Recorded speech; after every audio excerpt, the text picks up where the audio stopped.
Assalamualaikum warahmatullahi wabarakatuh. Perkenalkan, nama saya Hanifah Zabila dengan NIM 250290014.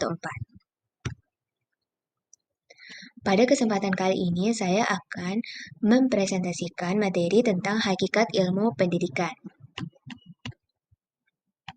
Baiklah, kita akan masuk ke latar belakangnya terlebih dahulu, bahwa hakikat ilmu pendidikan itu berakar dari adanya kebutuhan manusia untuk menyampaikan nilai-nilai pengetahuan dari keterampilan kepada generasi berikutnya dan terorganisir, di mana pada mulanya pendidikan bersifat tradisional dan informal dalam lingkungan keluarga serta masyarakat. Namun, seiring dengan perkembangan zaman, kompleksitas kehidupan sosial dan kemajuan ilmu pengetahuan, muncul kebutuhan untuk mengkaji pendidikan secara ilmiah dan akademis agar dapat meningkatkan kualitas proses pembelajaran secara efektif dan efisien. Sehingga lahirlah ilmu pendidikan sebagai disiplin ilmu yang mempelajari berbagai aspek terkait pendidikan mulai dari teori belajar, metode pembelajaran, pengembangan kurikulum, sampai evaluasi pendidikan dengan mempertimbangkan faktor-faktor psikologis, sosial, budaya, dan teknologi yang mempengaruhi keberhasilan pendidikan. Baiklah, kita masuk ke materi yang pertama, yaitu pengertian ilmu pendidikan menurut Al-Quran, pakar dari luar negeri, dan pakar dari dalam negeri. Yang pertama menurut Al-Quran. Ilmu pendidikan dalam Al-Quran mencakup konsep ilm atau ilmu pengetahuan, tarbiyah atau pengembangan, dan ta'dib atau pendidikan yang bersumber dari perintah Allah Subhanahu wa Ta'ala untuk menuntut ilmu. Sebagaimana firman-Nya dalam surah Al-Mujadalah ayat 11 dan surah Al-Alaq ayat 1-5. Ilmu pendidikan dalam pandangan Al-Quran bukan hanya sekadar transfer pengetahuan, melainkan rangkaian proses untuk mengembangkan potensi manusia secara menyeluruh. Yang selanjutnya yang kedua ada menurut pakar luar negeri. Di sini salah satunya yaitu Joh Dewey yang menjelaskan bahwa pendidikan bukanlah persiapan untuk kehidupan, melainkan kehidupan itu sendiri melalui proses pengembangan berkelanjutan dengan metode learning by doing. Konsep learning by doing menjadi inti pemikiran dari Joh Dewey ini. Siswa akan memahami materi dengan lebih baik jika mereka secara aktif terlibat dalam aktivitas praktis, bukan hanya mendengarkan penjelasan teoritis.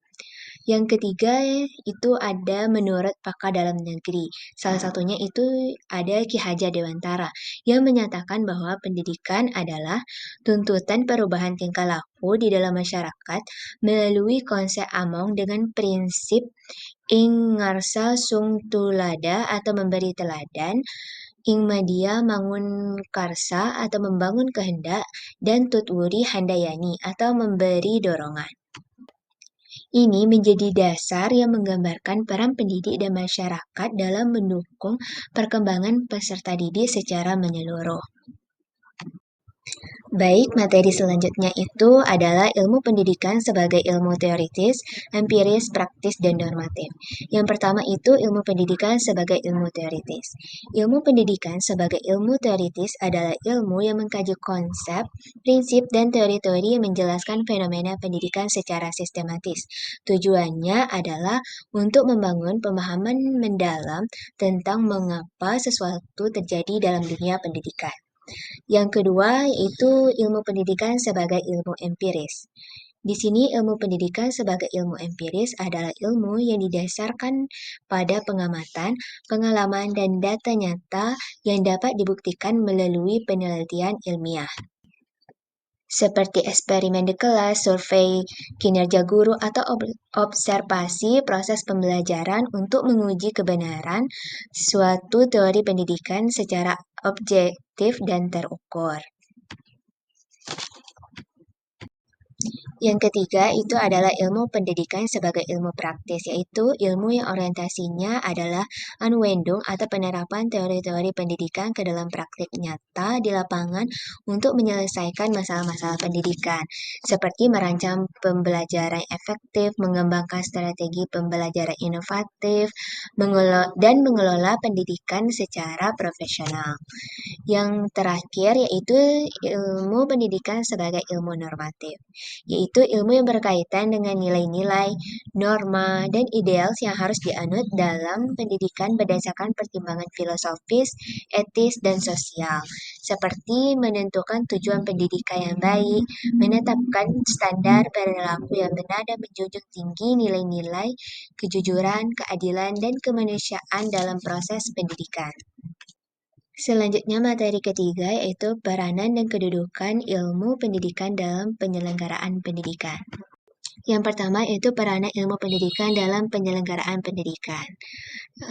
Peranan ilmu pendidikan dalam penyelenggaraan pendidikan ini sangat penting karena ilmu pendidikan memberikan landasan ilmiah dan sistematis dalam perencanaan, pelaksanaan, dan evaluasi proses pendidikan, sehingga dapat meningkatkan kualitas pembelajaran dan pengembangan sumber daya manusia secara optimal sesuai dengan kebutuhan masyarakat dan perkembangan zaman.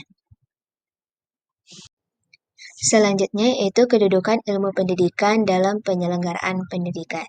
Kedudukan ilmu pendidikan dalam penyelenggaraan pendidikan ini menempati posisi strategis sebagai ilmu pengetahuan yang menjadi pedoman utama bagi tenaga kependidikan dalam melaksanakan tugasnya, baik sebagai guru, administrator, maupun pengambil kebijakan pendidikan.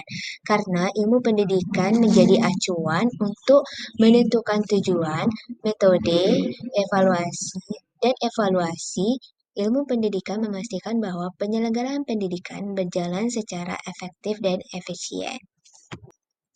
Dan yang terakhir itu ada kesimpulan dari materi kita pada kesempatan kali ini tentang hakikat ilmu pendidikan. Itu hakikat ilmu pendidikan adalah disiplin ilmu yang mempelajari proses pendidikan manusia secara komprehensif dan sistematis, yang bersumber dari Al-Quran dengan konsep ilm, tarbiyah, dan ta'dib, dikembangkan oleh pakar luar negeri serta pakar dalam negeri, memiliki karakter sebagai ilmu teoritis, empiris, praktis, dan normatif, sehingga memiliki peranan penting sebagai landasan ilmiah dan kedudukan strategis dalam penyelenggaraan pendidikan untuk menciptakan generasi yang berakhlak mulia dan bermutu sesuai tuntutan masyarakat dan perkembangan zaman.